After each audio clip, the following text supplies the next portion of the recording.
Hi friends, welcome to Cooking Jofina Computer Knowledge. இந்த வீடியோல நம்ம என்ன பார்க்க போறோம்னா ஒரு குயிக்கான ஷார்ட்கட் கேக் ரெசிபி பத்தி தான் நம்ம பார்க்க போறோம். இந்த வீடியோ பார்க்கறதுக்கு முன்னாடி Subscribe பண்ணி பாருங்க फ्रेंड्स. இப்போ நான் இங்க யூஸ் பண்ண போற ஈஸியான ஷார்ட்கட் கீ என்னன்றதை பார்க்கலாம். இங்க பாத்தீங்கன்னா ஆல்ரெடி ஒரு சேவ் பண்ணி வச்ச டாக்குமெண்ட் வந்து ஓபன் பண்ணிருக்கேன்.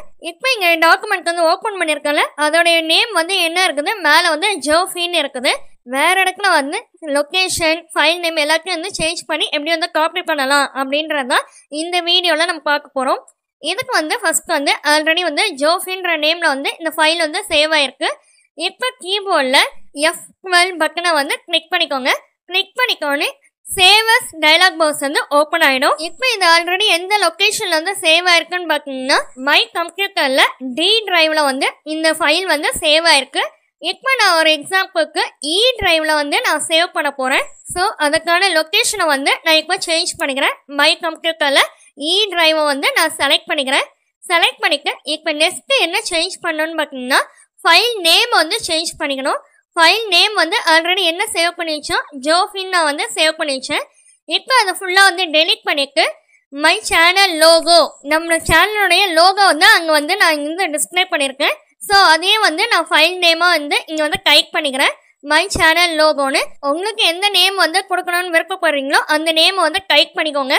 இப்போ கீழே வந்து சேவ்ன்ற ஆப்ஷனை வந்து கிளிக் பண்ணிக்கோங்க. இப்போ நம்மளுடைய டாக்குமெண்ட் பார்த்தீங்கன்னா மேலே ஃபைல் நேம் பார்த்தீங்கன்னாவே தெரியும் மை சேனல் லோகோன்னு நேம் வந்து சேஞ்ச் ஆயிடுச்சு. இப்போ நான் இது போல் வந்து சேவ் பண்ணனால வந்து என்னுடைய டாக்குமெண்ட் ஆல்ரெடி சேவ் பண்ணி வச்ச டாக்குமெண்ட் வந்து டெலிட் ஆகிடுமா அப்படின்னு கேட்டிங்கன்னா கண்டிப்பாக வந்து டெலிட் ஆகாது. அப்படியே வந்து தான் இருக்கும், அதே லொக்கேஷனில் தான் இருக்கும். இப்போ வேற ஒரு லொக்கேஷனில் இந்த டாக்குமெண்ட் வந்து சேவ் ஆகிருக்கும்.